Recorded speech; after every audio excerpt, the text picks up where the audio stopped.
Morning to you, welcome along to Wednesday morning's OTB AM, and what a night it was in the Premier League. Lots to get into, including a bit of a recovery from Manchester United from 2-0 down, but obviously the most important result from Liverpool fans' perspective was the 2-1 win for Newcastle at home against Manchester City. That is the end of Pep Guardiola. His team have choked. League race done, title won. It's a procession from this point forward, right? Of course it is. You know, there's no way in hell that Liverpool are going to let it slip from here. A 7-point gap will open up after they win tonight, and I'm confident they will do, because there's no way they would take the opportunity and let it slip from here.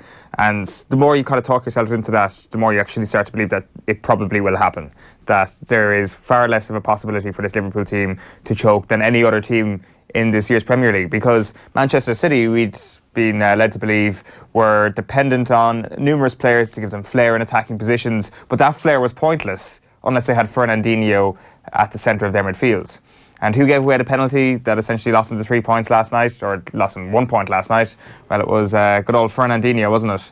Not the greatest performance from him. And when you are pointing to a 33-year-old midfielder as the foundation of your team, and he had been spoken about in a way that, if you take the argument to its final conclusion, should have been Footballer of the Year if Manchester City had won the league. Then not Roy Keane. Let's not get carried away here. Well, exactly. He's an outstanding footballer and probably one of the most important cogs in the wheel that is Manchester City. But the reliance on him, that or the connection that he was the single reason between Manchester City and their Christmas hiccup, I don't think that was necessarily true. And that's not. I'm not saying that everybody was saying that. Like, there was plenty of journalists who were pointing out that there were a number of other reasons here why Manchester City faltered around Christmas, and their strike force was one of those reasons that was written about. And you know, I think that's kind of been shown in great detail last night. But it's just Newcastle, isn't it? It's the least likely situation you would have expected in the build-up to, especially going 1-0 down. You think like they might, if they're going to win a game, and you're told they're going to win the game, it's like, well, it's a scratchy own goal or penalty very late on that is a complete fluke against the run of play. But it wasn't.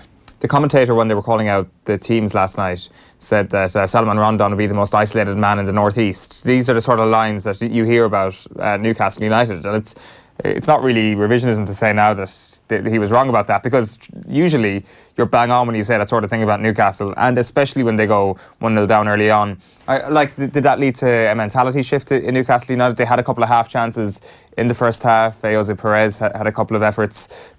Would that have happened if it was 0-0 and you'd gone to half time, and then maybe if Manchester City had broken the deadlock around the hour mark, would that have become then a floodgate moment? It's hard to tell. They are one of the big enigmas of the Premier League, Newcastle. I think you've got to say Man City are right there at the moment. So Man City had their full team last night. Aguero started, Sterling started, Sané started, David Silva started, Fernandinho started, and Kevin De Bruyne started. It wasn't like, oh, so-and-so was injured, or somebody suspended, or such and such is out. It's like, no complaints. Basically, full first choice team. This is the Pep Guardiola team.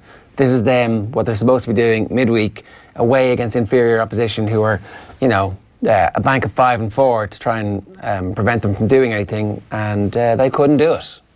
No, and it is the one thing that you have said about this team, is that when they come up against those big banks, they tend to find a way. It's almost archaic the way some of these teams have been spoken about, that Rafa Benitez is a man who's been living in a different time. And let's not forget that the discourse around Rafa had gone from the point where it was genius manager with terrible players, genius manager will survive and go on to bigger and better things regardless of what happens, to the situation where it would have been the genius manager is actually being pulled down by these players, and his reputation is going to be in tatters after this Newcastle United project inevitably falls to tatters.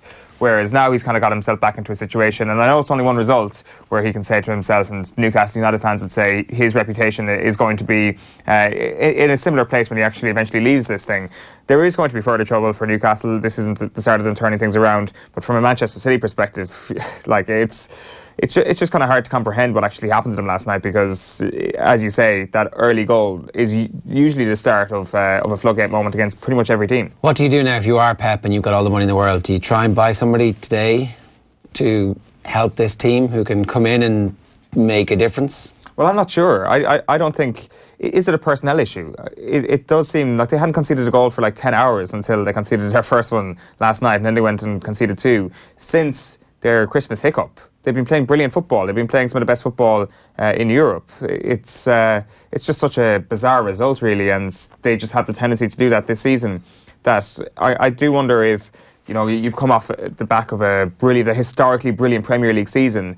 How easy is it to just keep that run going all the way through to the end of the next season? Doing back-to-back Premier League titles nowadays is extremely tough, and the reason why that is because if you leave yourself open to any sort of complacency at any point in the season, you will lose games that you presumably shouldn't be losing, because there are quality teams still near the bottom of the Premier League as well, and quality players. So I think that's kind of part of it. Like, if Liverpool win the Premier League this season, where would they be? Where will they be in 12 months' time? Well, we know where they are at the moment. They're going to open up a 7-point lead, and it's because of this frenzied approach they have to going after a Premier League title that Jurgen Klopp has created a cult almost in that Anfield dressing room. Like, you can't replicate that after you've scratched that itch. And that's what I feel Manchester City are in, that, you know, personnel-wise, I don't think that's the issue. I think they probably still have the strongest squad in the Premier League. But, so, you need somebody who hasn't scratched that itch and is driving on those standards. Yeah. Is that what you're saying? Well, that this group of players then is screwed because they've already won stuff. A small bit. I think that's certainly been a weakness. So, but the thing is, bringing new players in a January window to try and rectify that's not going to cure what's going on here. I don't know. I mean, is there like do they need a big lad up front that they can just knock it up to from time to time? Well, I don't know. Like Andy Carroll. Sign Andy Carroll. Go bring Peter Crouch back up from wherever he is right now and sort that out. Like, the thing is, though, the contradiction at this point is Manchester City in the Champions League over the last couple of years. The lapses that they've shown. Like, what is it? There is just something not right about this Manchester City team under Pep Guardiola, where they've done strange things. Weird things have happened to this Manchester City team over the past couple of years. And, you know, they are one of the great teams we've seen in the Premier League. But is there a chance, and it seems strange to say this, that this Pep Guardiola era at Manchester City just becomes not a failure, one massive underachievement? How'd it be a failure? Like, two league titles, one league title? One league title. That'd be a failure. Like, there's no with all the money in the world, that's a failure. There's no suggestion he's going to step down after the season. He might actually come back with a vengeance next year. But maybe he will. Maybe he will. And I would say that if this is done and dusted, he doesn't win a trophy this year, you have to say that it has been an underachievement from Pep Guardiola's side. But while also admitting that what we saw last year was some of the best football we've seen in the Premier League era. Aidan Connolly says, nice stress-free 2-0 win tonight, lads. Here's hoping.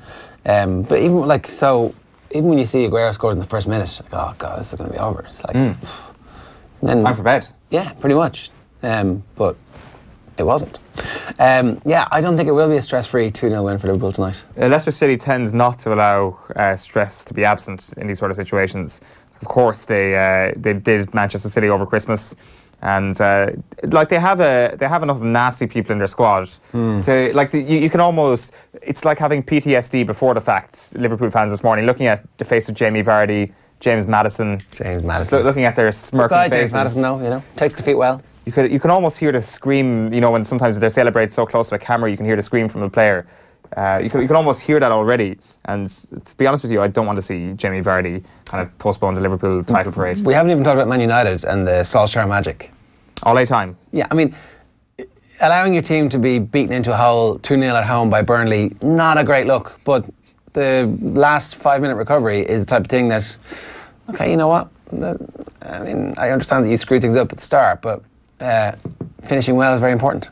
They can thank Jeff Hendrick for giving away that penalty. Marcus Rashford does take a Mo Salah-esque dive. I was not diving, says Jurgen Klopp, by the way. You don't need to bleed for it to be a foul in football, he says. The dive I'm kind of referring to is the one Mo Salah did against Brighton when Pascal Gross takes him down stupidly in the box, which was a penalty, but also you kind of make the most of it, which I think maybe you kind of need to do in football at the moment. So it's not really cheating the referee as such, Rashford last night, but he did go down like a sack of spuds, there's no question about that. And Jeff Hendrick stupidly put his arm on his shoulder, which was relatively needless, I think, in the situation. Pogba buries the penalty, and then Victor Lindelof pops up with the equaliser, who has kind of turned into a player where you're like, this guy is actually good at football. We didn't know this. The sort of general improvement has kind of manifested itself in the defenders as well, but has it done so in the defence as a unit? I think there's major question marks over that still. Yeah, not done yet. Shane Stapleton retweeted the stat last night. Man City have now dropped more points this season than the whole of last. 16 already this season, 14 all year last year. So, what are we, 4 months left to go? That's not great. No. Okay, so we do have a pair of tickets to give away to Ireland against England. All you need to do is retweet or share the stream. You can follow us at Off the Ball AM on Twitter. You can tag your mate and we're going to run this for 24 hours. The winner will be announced on Thursday's OTB AM. Just use the hashtag OTB AM and tell us you want those tickets. We would ideally like you to share our stream on Twitter or indeed on Facebook, and we can also search through the YouTube comments as well. This is from your buddies at Glenisco. Yeah, exactly. Two great gifts. Well, one great gift really for one lucky winner, because we can't share the happiness between multiple people. You know, it would be cruel if we said no, you can only have one ticket. So it is a pair of tickets, premium tickets no less, to Ireland against England. Are you going? I am. That you kept that quiet? I did, yeah. I only found out yesterday during the show. And congratulations. It's lucky for some people, isn't it, this week that you get to go and witness a great moment like that. I've never been to a Six Nations game. All right. I just there cap in hand outside the Aviva every week, and I'm like, oh, back home to watch it on my television once again. So that's going to be me on Saturday. I mean, they still don't show all the replays for the stuff that isn't on TMO. Still, going to live sports events is not quite as good an experience as it is at sitting at home. Sorry, shut up. For like to say that you don't want to be at Ireland against England. No, I do. I mean, but like, you're at particularly in Croke Park, you're at games, you're like, what happened? Oh, but it's a far better experience than sitting at home. Way better. No, it's not. Oh, come on. Like, if you're so you're saying that you would rather watch Ireland against England at home this Saturday? No, I'm saying there's definitely, like... I would take your tickets off of you. There's definitely an improvement in the matchday experience to be had from showing the TV coverage, because that's what people want to see, and they're used to it. I see to be fair, I can see your point. And also... But it doesn't make it a better experience. Unless you pay an extra tenner or whatever it is now for the ref link, you haven't a clue what the referee's saying. Does it cost €10 to actually buy one of those things? Obviously, maybe it's 8, but sure, you know, kind of coinage. So coinage, yeah. I can see it. Like, there's certainly some times when you'd be in Croke Park and you're like, yeah, I need to see that thing again. But if you sit in the press box, that guy over there is dead. He's lying there. He's bleeding. What happened? Oh, nobody saw nothing. The main point here is that I've got absolutely no sympathy for your first world problems, talking about not being able to see the replays. When I'm sitting at home on Saturday, getting to see the replay time and time again, I will have zero sympathy as you're sitting there in the Aviva Stadium wondering whether or not that was a high tackle. It's not an either or. It's not an either or. We can improve a lot collectively. That's all I'm saying. My heart bleeds. Got to have higher ambition in life. What's coming up for you? We'll tell you now. It's a great show today. We've got Annalise Murphy coming up a little bit later on, around about 9 o'clock. Going to do the sports news with Darren around about 8:50 today. Darren Cave, the Ulster and Ireland Centre, is going to join us to talk about donuts and coffee. Yeah, not a very healthy sideline for a sports person to have, but we'll get into that a little bit later on.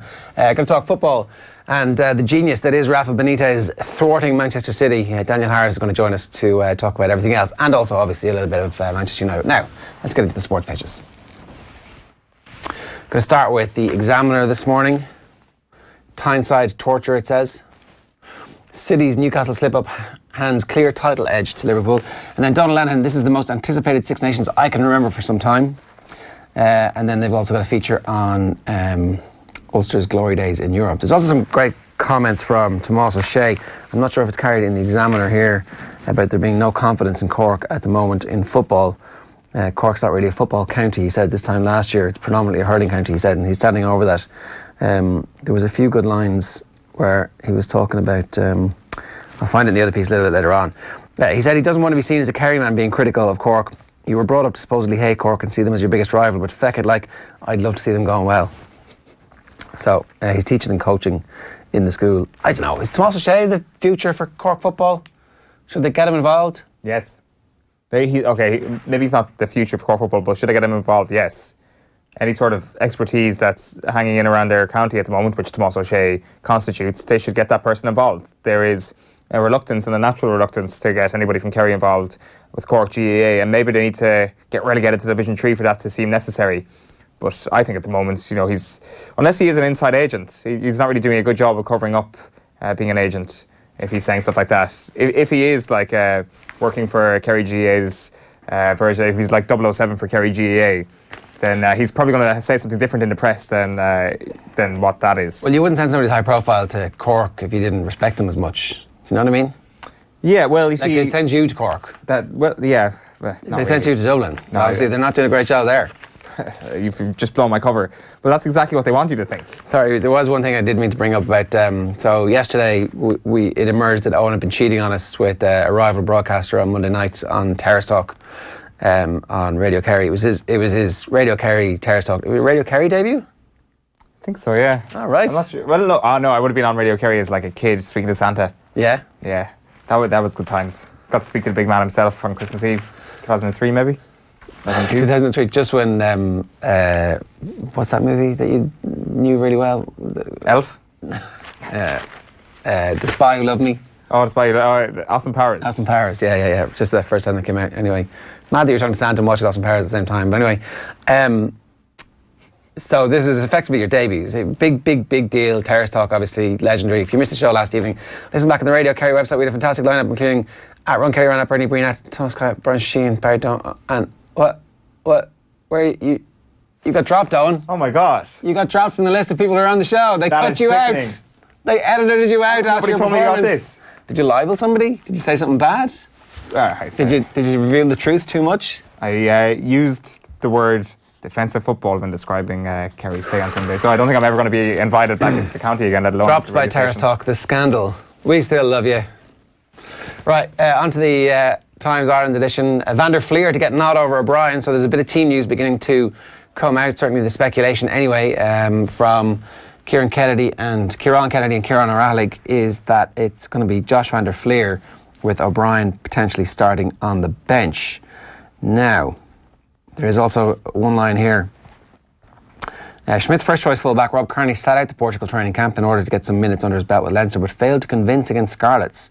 Still, Schmidt places a huge amount of value in the veteran's experience, particularly in a key fixture. Allison, Larmer and Andrew Conway are Kearney's main rivals for the full-back spot. Well, Times Ireland have not got the same information as the Irish Times, because the Irish Times are saying that Henshaw is set for a full-back role against England. So, a little bit of intrigue coming out. Sometimes I wonder if the Irish camp are like sending their ravens out in different directions to well, the messages are different. Well, the ravens, and it's a good way of finding out which raven is going to which particular journalist. Now, I don't think they foresaw what the Irish Times did, and they were like, you can't actually decipher which raven has got which message, because we're going to put two of the recipients on the one byline. So they put Gavin Cummiskey and Jerry Thornley together on the byline there, so the RFU have no idea which one got the information. It's great, isn't it? All the intrigue.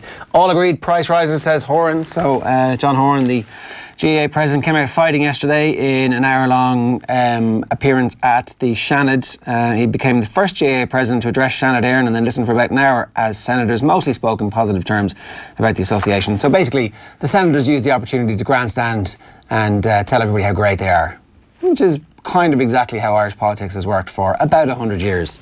Tickets are now 30% more expensive than they were at the height of the Celtic Tiger, said Rose Conway-Walsh, a Sinn Féin senator. But then Paddy Coffey and Aidan Davitt, two fellow senators, took the opposite view and argued that the GAA ticket prices still represent a great value for money. So, there you go. Horan did have something else, did he? Oh, they sold 3,000 more season tickets. It is hilarious that, like, when somebody as high profile as John Horan goes into one of those Seanad committees, the quotes that come out are from the senators and not from John Horan. Like, I know there were John Horan quotes that came out, but it just turns into John Horan was basically a conduit for senators to put across their own views. Oh man, it's so crap. Those bits where the senators don't say anything except fill their 8 minutes of talk with, well, when I went down, I traded that team, I sponsored that team, and my family gave this money here, and geez, GAA is great, and any tickets.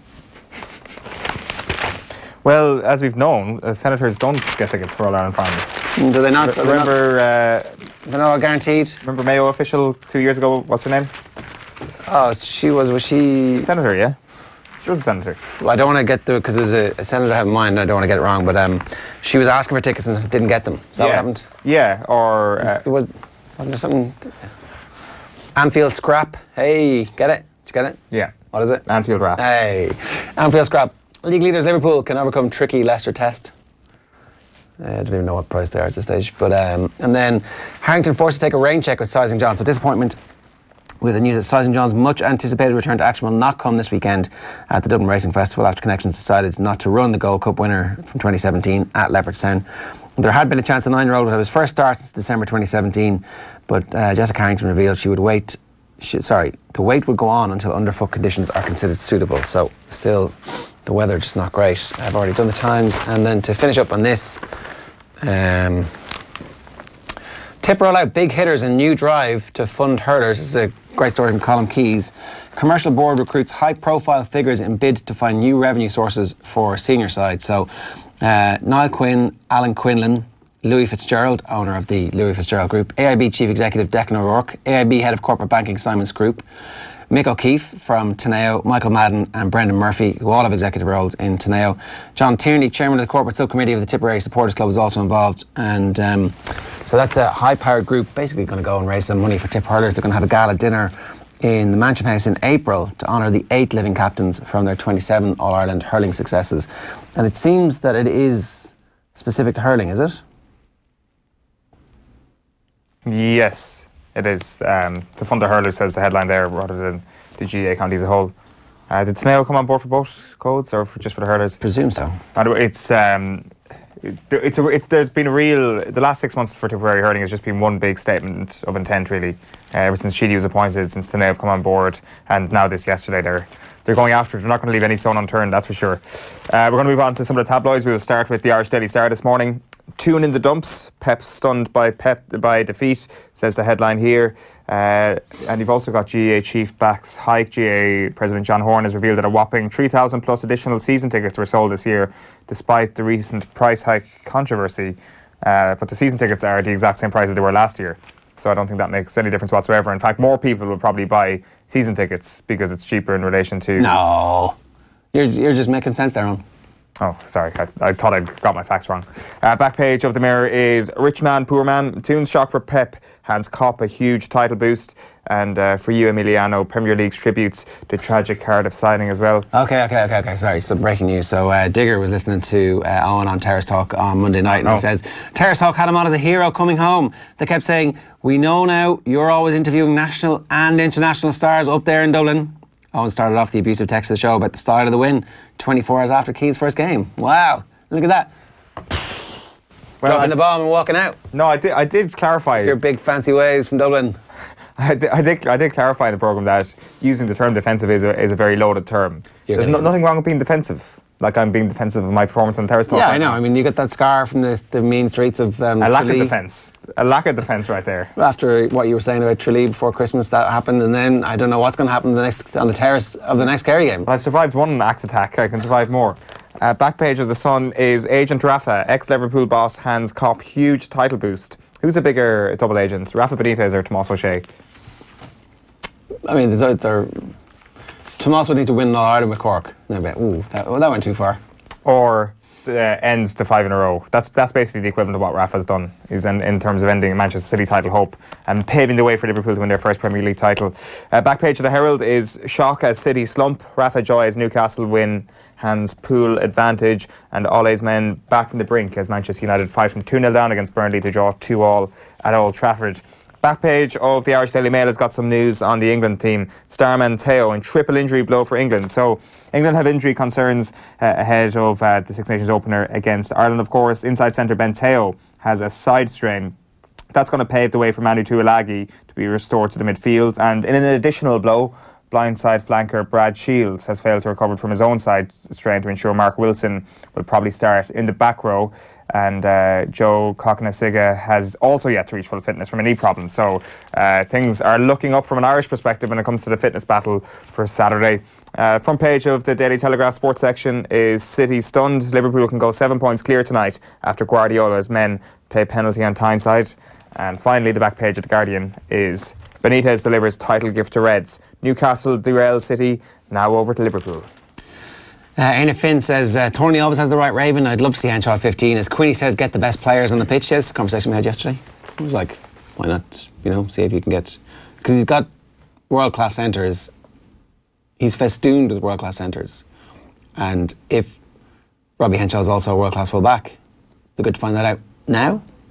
Yeah, I think we'll be thankful for finding it out now, regardless of the results, should we get to the autumn time and we're in a similar position, injury trouble either at full-back or maybe in midfield as well, or loaded in midfield once again. So yeah, I don't know, we were going to be speaking to Darren Cave a little bit later on and asking him about the situation, about whether or not he sees Robbie Henshaw as a full-back. So interesting to get his take. Well, that was lucky. Issel Cody says, look at Eddie Brennan and Laois. I know they aren't a direct comparison or competitor to Kilkenny, but surely any experience Tomás O'Shea gets elsewhere benefits when he's eventually lured back by the cute Kerry whores. It's a good point. A very good point. So he'll actually become a triple agent. So he's now working as an agent inside the Cork bounds, and then will have gleaned all that information to bring back to Kerry, and then could become an agent on behalf of Cork within Kerry. Oh, all right. They'd turn him. Yeah. Wow. Who knows? We're going to be with Daniel Harris next to talk football after a tempestuous night in the Premier League.